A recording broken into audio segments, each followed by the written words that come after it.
Hi, my name is Jaia Thomas. I am a sports and entertainment lawyer and the founder of Diverse Representation. And you are listening to the Success Playbook podcast. Hey, what's up, everybody? You are listening to the Success Playbook podcast. Listen, I am so excited about today's guest. She really don't need an introduction, but I'll just do it anyway. Her name is Jaia Thomas. She's a queen. She's a boss, and I'm sure you've seen her work online somewhere if you follow sports. Jaia, what's up? Hi, thank you so much for having me, and congrats on the podcast. Thank you so much. Listen, I am truly honored to have you here. I don't say that often, but I am truly honored to have you here. Seriously. Thank you. Thank you. I'm honored to be here. Excited for the conversation.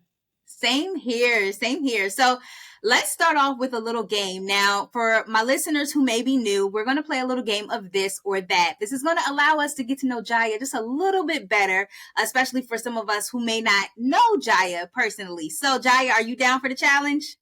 I'm nervous, but I'm down. These questions are safe. These questions are safe. All right. So I'm going to ask you a series of questions, and you just got to give your rapid response and then just tell us a little bit why. Okay. All right. So podcasts or books? Books. Okay. What are you reading right now? I am reading this book called, I'm going to mess up the title, but the book is called How Not to Work All the Time. And it's a short book. It's like literally 100 pages.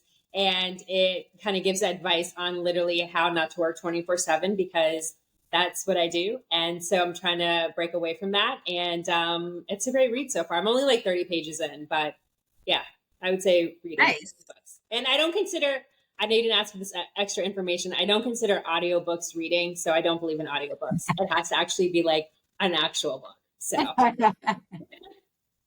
Okay, that sounds like a great choice, though. Okay, hot cereal or cold cereal? It's going to be cold. I don't drink milk. So, yeah.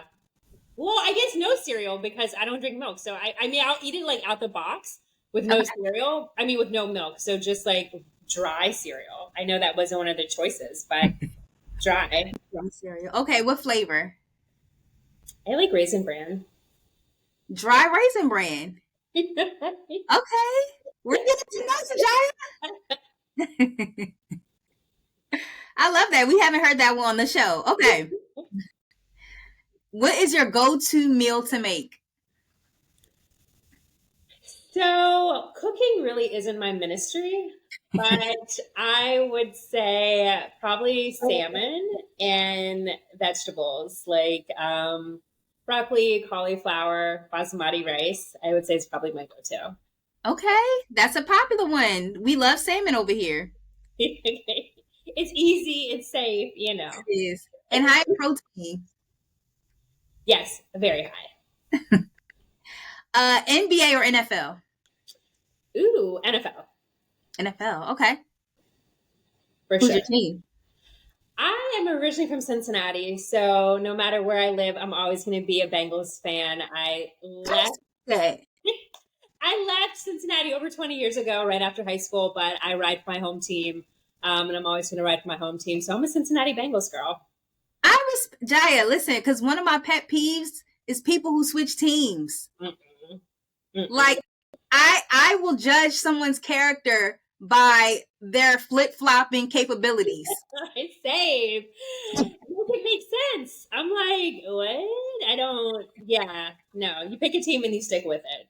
Exactly. Good, bad, ups, downs. Yeah. Through thick and thin. Absolutely. Okay, Jaia's a rider. Jaia, can we be friends? Because you're obviously a rider. Absolutely. Awesome. So we're done the game. That was safe, right? That was safe. I can woosah now. I can take a deep breath. Yeah. Yeah. Awesome. Thank you for playing our game. So we're going to jump right on into the questions. First question is, who is Jaia? Tell us a little bit about you, your childhood, where you grew up, all the things. Sure. So I am originally, as I mentioned, from Cincinnati, Ohio. So born and raised in the Midwest. And I, from a very young age, I always knew I wanted to be a lawyer. Once I figured out what a lawyer could actually do, help people, I was like, this is what I want to do. So I think from like 7th or 8th grade that my mind was made up, and kind of stuck on that path, honestly. After high school, I went to college in upstate New York. I went to law school in Washington, D.C. I worked in New York City for a while, practicing law, and then decided I wasn't doing really anything in the sports and entertainment space, but decided I had a passion for that space and really wanted to get into it. And so I decided, after being in New York City for a few years, to quit my job and buy a one-way ticket to LA, where at the time I didn't know anybody and I did not have a job lined up. I was just like, if I want to get into entertainment, I think I need to be in LA. So bought that ticket, moved to California. It was a very rough first few years, but eventually figured it out. And now I am a practicing sports and entertainment lawyer. I also am the founder of a company called Diverse Representation.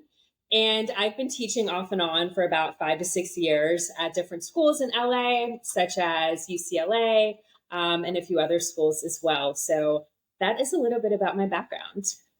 Terrific. That was very bold of you to buy a one-way ticket to LA. Was very bold. I was young. You know, when you're young, you just think you can do anything.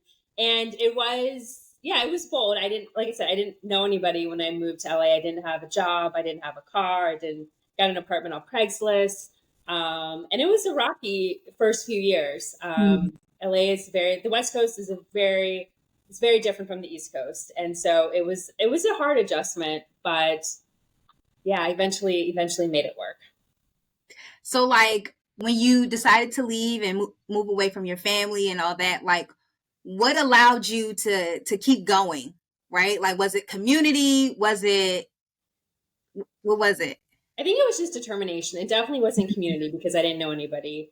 And it took a while to really build community in LA because LA is so spread out, you know, so it's kind of harder to meet people compared to the East Coast where someone is almost living on top of each other, you know, and it's much easier to meet people and people are outside and on the train. And, you know, it's easier to kind of build a community, I feel like in cities like New York and DC, whereas in LA, it's so spread out. People are mainly in their cars or at their job. So it definitely wasn't community because that took a while. I would just say determination and, you know, just a mindset of this is what I want. I'm going to figure out how to do it and sticking with it. Really half the time it's just a matter of like sticking with it. And it eventually works out. That's awesome. Okay. And so when you say you're a sports and entertainment lawyer, for some of our listeners who are out there, like, what exactly does that mean? Great question. So that can mean a lot of different things. A lot of people will say I'm an entertainment lawyer. That can mean a plethora of things. In terms of what I do, and I will say most entertainment attorneys have kind of their own specialty. So some entertainment attorneys only focus on music or only focus on TV. My lane is specifically TV and film. So I'm a transactional attorney, meaning the bulk of my work consists of drafting contracts and negotiating deals on behalf of my clients who work in TV and film.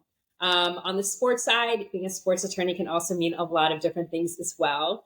I primarily represent athletes, retired athletes and current athletes who do something in the entertainment space. So they may be athletes who have production companies or first look deals or podcasts, and I help them with all of their entertainment ventures off the field, off the court, and handle the legal for that.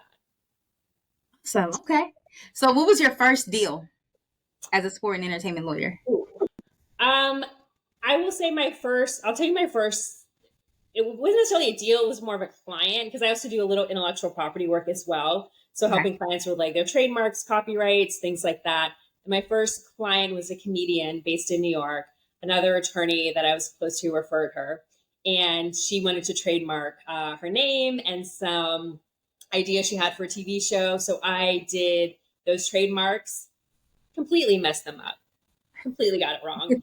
And ended up later being able to go and fix it, but didn't know what I was doing. And but yeah, that was my first kind of like work in the entertainment space, working with this comedian to trademark some of her stuff. Okay. I love the fact that you just own the fact that you just totally screwed up the first time. And that's okay. It's okay. Everything is not always going to be perfect and work out perfectly. So I will quickly own my mistakes.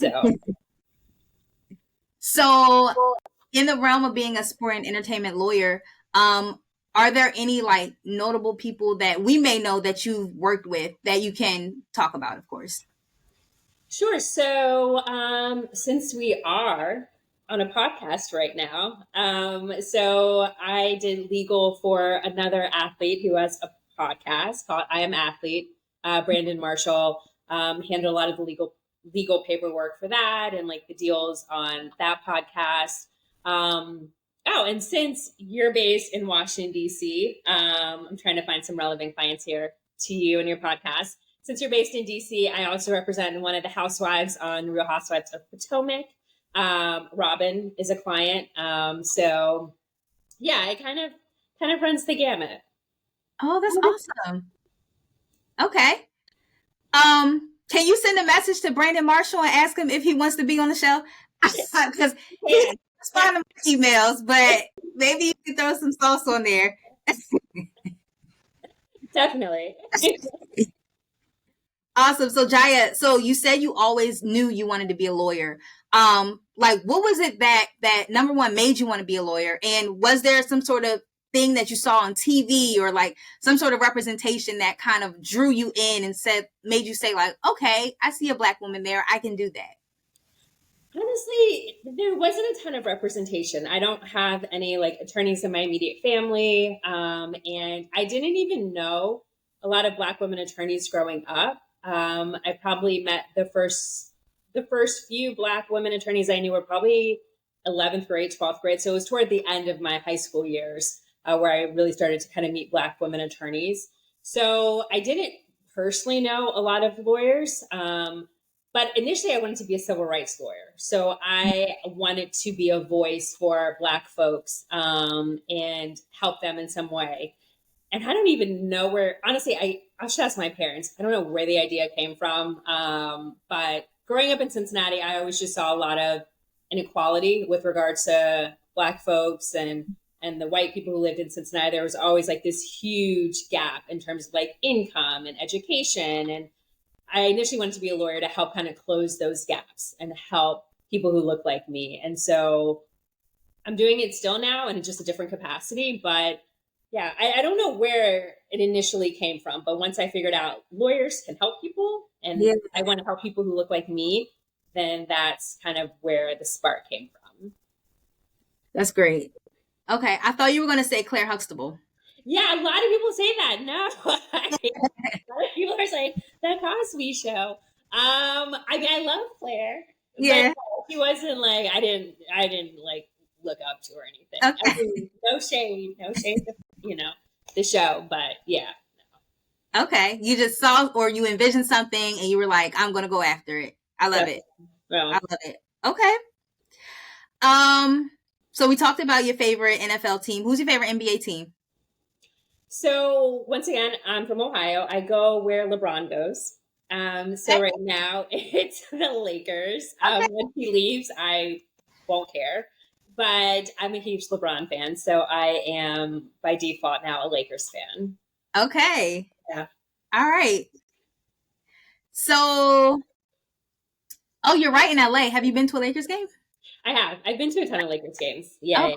Fun times. And Clippers games are actually really fun too. But yes, I have been to Lakers games pre-LeBron and post-LeBron.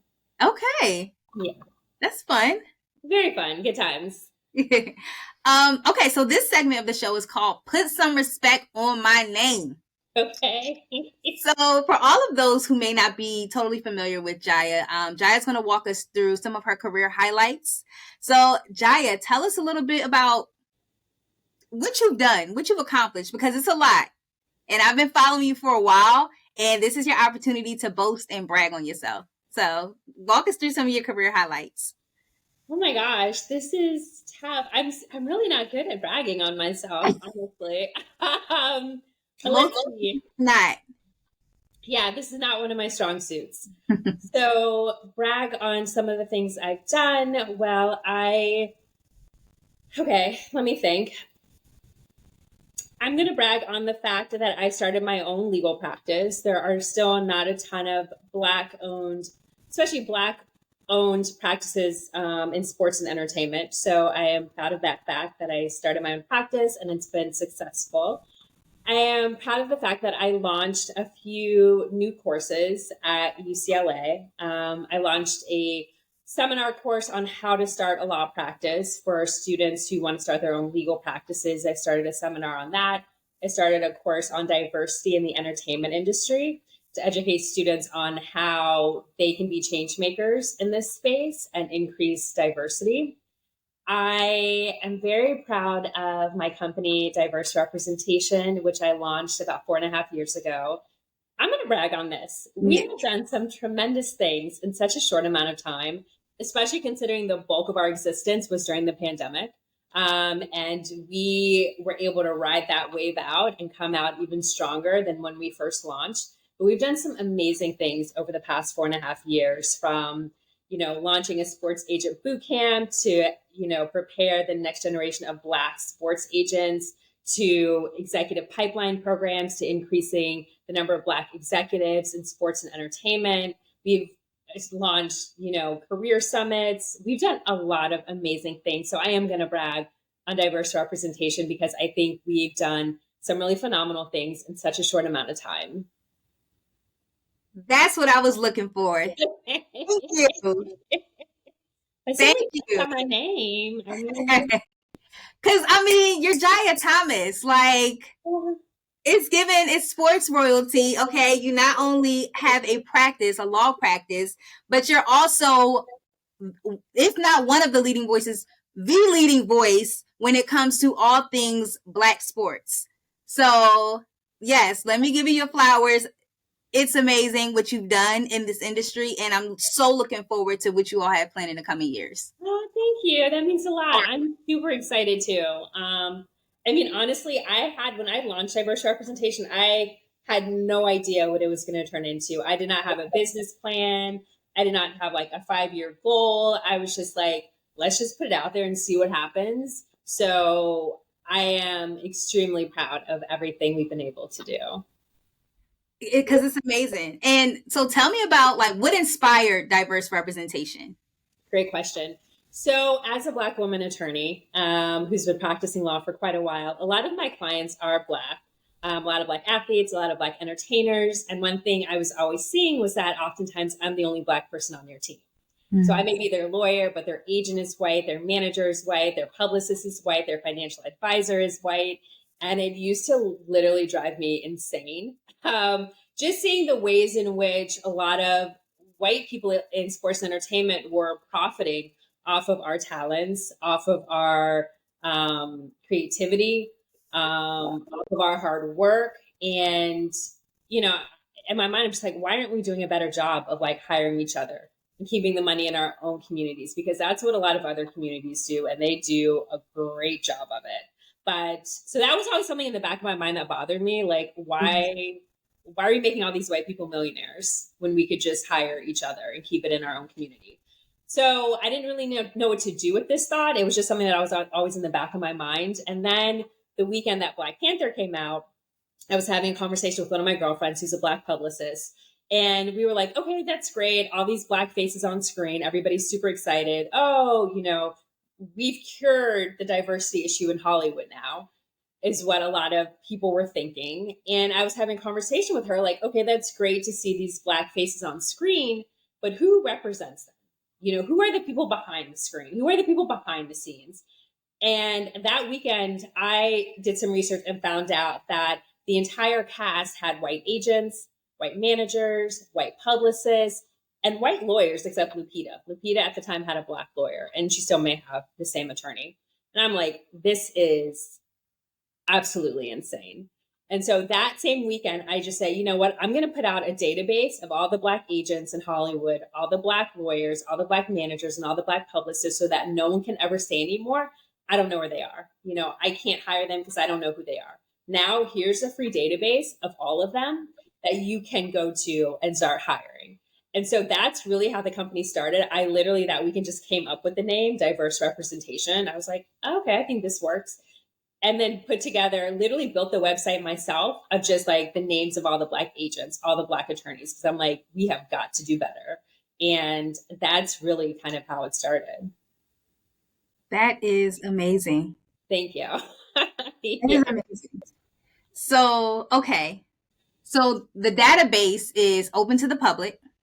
it is. Yeah, the database is open to the public. There's no fee, and I want to always keep it free because I don't ever want anyone to be like, well, I can't afford, I don't have any money. I want to eliminate any excuse anybody may have to find a Black person to hire.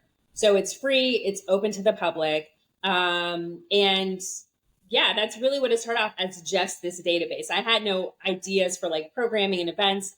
I was like, I just want to get the information out there so that we can start hiring each other. And not only do I want Black athletes and Black entertainers to hire, Black teams, but I think it's also important for like the Black folks in these spaces, the Black agents know the Black attorneys know the Black managers. So that when it's time to refer business as well, we all know each other. Because I unapologetically refer Black.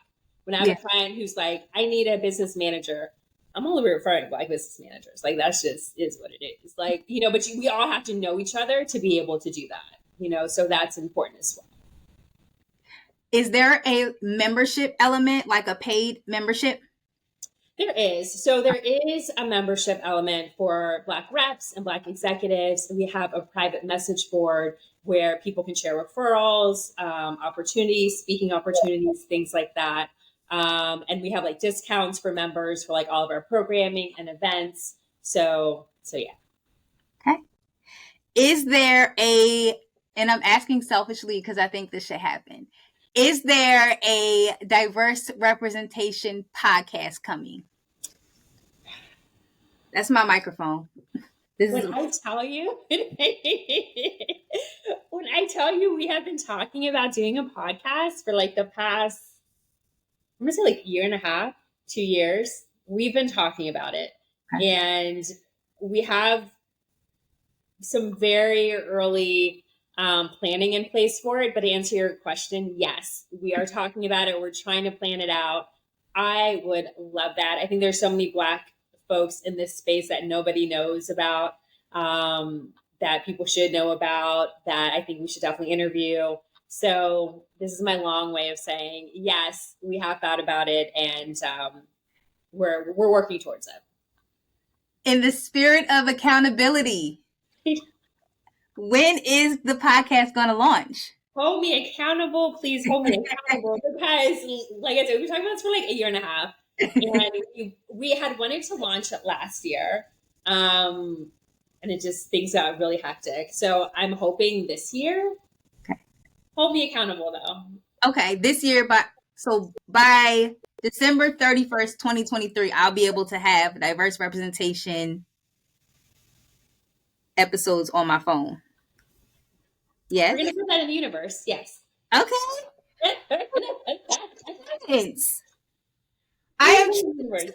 I'm excited, and I look forward to being at the launch party in LA.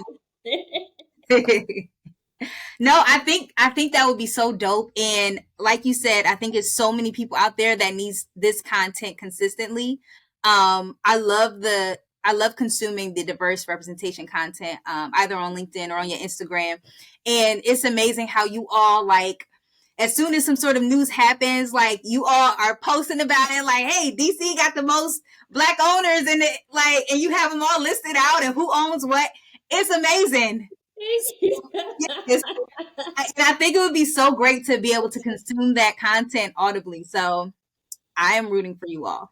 Thank you. And thank you so much for following us on like our socials. We have an amazing graphic artist, a Black woman based in LA, and she is chef's kiss. Like, she is on it with our graphics for like all of our platforms. So thank you.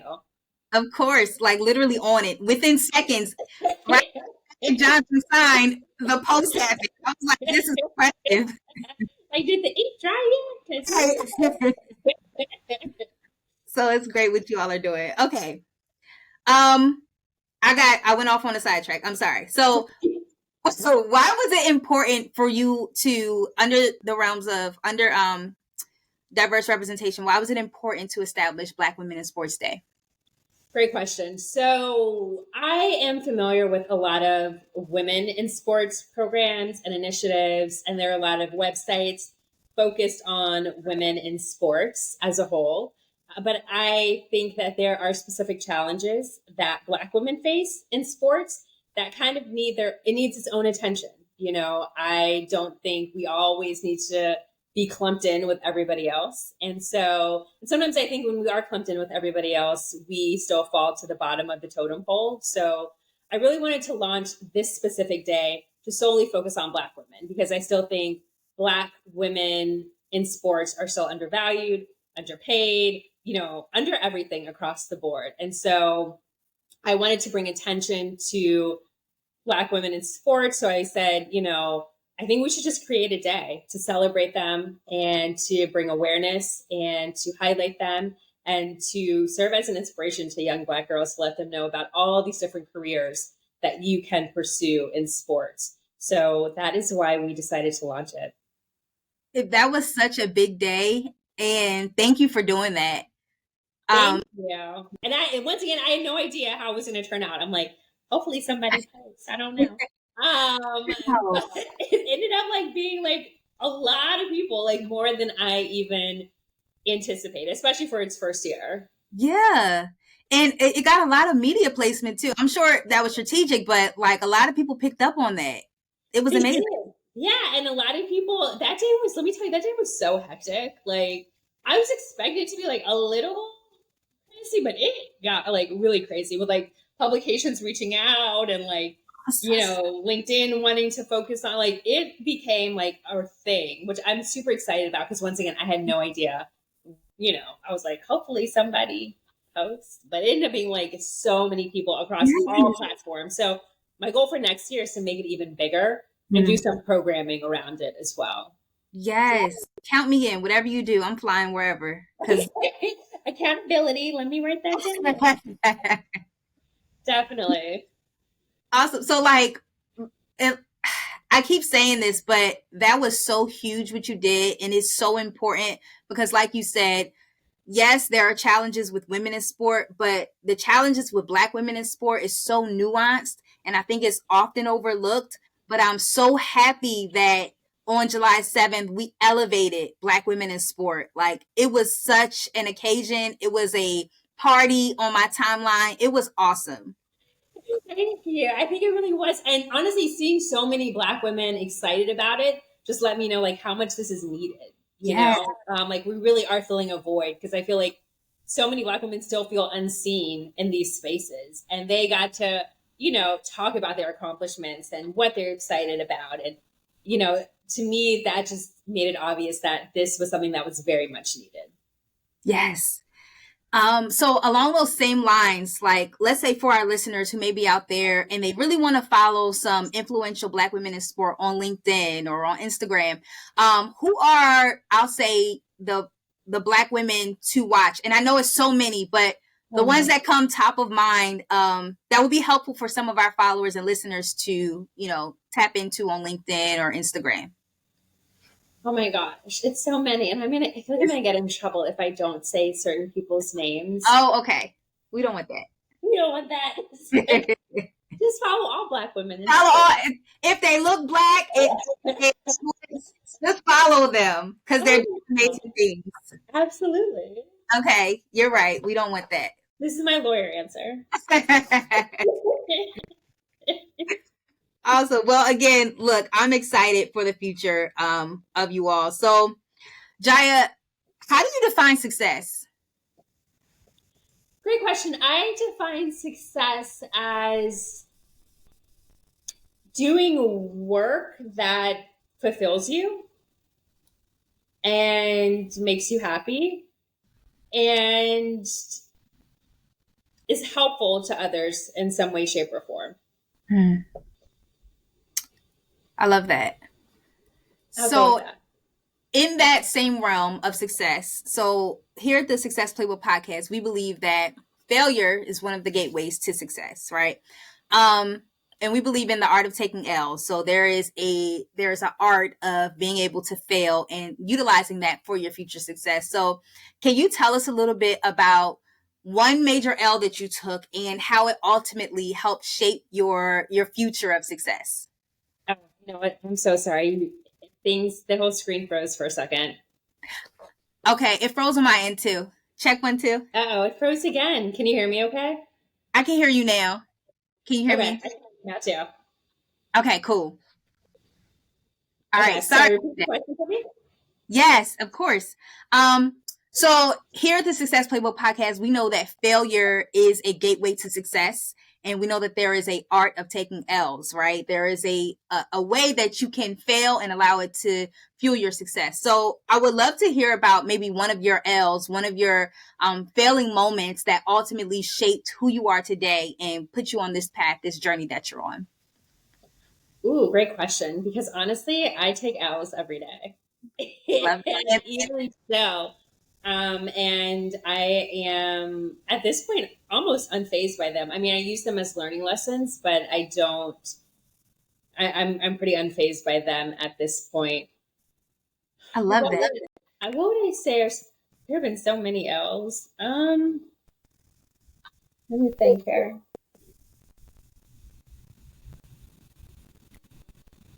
Geez, I have L's all the time.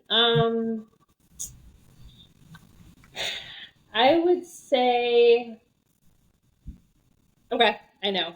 You're gonna have to probably edit out all that silence. So I would say, honestly, when I first moved to LA, I took a lot of L's. I'm not gonna name any names, but one of my first jobs was working for a production company.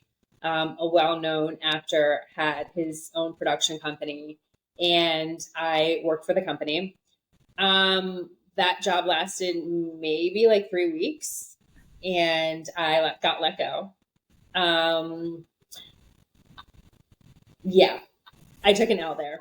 Um, and it was my first job in the entertainment industry. It was my first job in Los Angeles. And I was still learning the land. I was still kind of learning the landscape and not doing the best job of it, honestly. So, I got let go, which was fine. I mean, I didn't really love the work anyway. It was just kind of helping me get my foot in the door. But that was definitely an L. But I learned from it. And even just those 3 weeks I was there, I started to learn about the ins and outs of Hollywood and how things work and who's who and things like that. So it was still worth it in the long run. But yeah, that was my very first job in LA, and it did not end up quite working out. But I've taken a lot of L's throughout my entire career, and I still take them today. And I just use them as learning lessons. And I've taken a lot of L's even with diverse representation. There are things we've done that were not successful. We've had a lot of great successes over the past few years, but there are some things that did not work out well, and there are things that I dropped the ball on and I had to take accountability for. And, use them as learning lessons. And that's the other thing about like entrepreneurship. Sometimes you're just going to throw things at the wall and see what sticks, and some things are not going to stick and they're going to be failures. And that comes with the territory of being an entrepreneur. Not everything is going to work out, and you have to be able to deal with that, and some people aren't great at dealing with it. I will say that's one thing that I probably do well in is I'm okay feeling and bouncing back and learning. I was trying to learn something from it though. Yeah, and I love hearing stories like this because, today we see this amazing, beautiful, high-powered attorney with diverse representation, as a quote-unquote side hustle, which is actually, it's not nothing side about it. But we're also hearing about how you got fired within 3 weeks on the job. So I think that's just a learning lesson for all of us to kind of like, number one, give ourselves some grace, and number two, like really lean into L's. Absolutely. Life is ups and downs. Everything is not going to always work out. Everything is not going to always be rainbows and butterflies. I think the biggest thing is to learn though from each experience, walk away having learned something from like each L in each experience, and you'll be fine. Yeah. Awesome. Well, how can we support you, Jaia? Great question. So I would love you all to support diverse representation. You can follow us on all social media platforms: Instagram, LinkedIn, Twitter, Facebook. Also, sign up for our newsletter. You can do that by going to our website, diverserepresentation.com. We send out pretty regular newsletters about things going on in the industry affecting Black folks. You can visit our website, become familiar with the names on the website, the reps, the agents, the attorneys, the publicists, and refer them, as you hear people who may need, people in these spaces. You can also support us by attending some of our programming and our events. We have a lot of great programming coming up, even this fall. This fall, we are doing a Black ownership and sports symposium in Atlanta to teach Black professionals on how to become owners of professional sports teams. This is the first event of its kind. We're going to have Black owners there talking about the process of becoming owners. We also are doing a handful of other panels and events throughout the year. So support. I will say most of our in-person programming is in LA, New York. We're having this symposium in Atlanta. But we are branching out. We do have a lot of virtual events as well. So you can support us that way too. Sorry, that was probably a very long answer. No. But support us in all the ways. In conclusion, yes. Love it. And then, so random question. Do you all do programming at all during Super Bowl and All-Star Weekend? We do. So great question. So this past Super Bowl was our very first time doing programming at Super Bowl. We hosted a very intimate lunch Super Bowl weekend for Black executives and Black agents, attorneys, and publicists. It was about, I would say, like 45 people or so. So this was our first time doing it this year at Super Bowl in Phoenix. During NBA All-Star Weekend, we have hosted a few events as well. Usually they're like brunches and panels for Black executives in sports. Next year, we are planning something very, very big for Super Bowl. I cannot give it away. When it's ready, I will, give you guys the exclusive. But we are planning something big for Super Bowl in Las Vegas for Black folks who work in sports. So stay tuned. Very excited for that. Awesome. Well, we are excited for you, and we're so looking forward to all things Jaia Thomas and diverse representation. Thank you. Thank you. Of course. Thank you for stopping by, Jaia. Thank you for having me. Of course.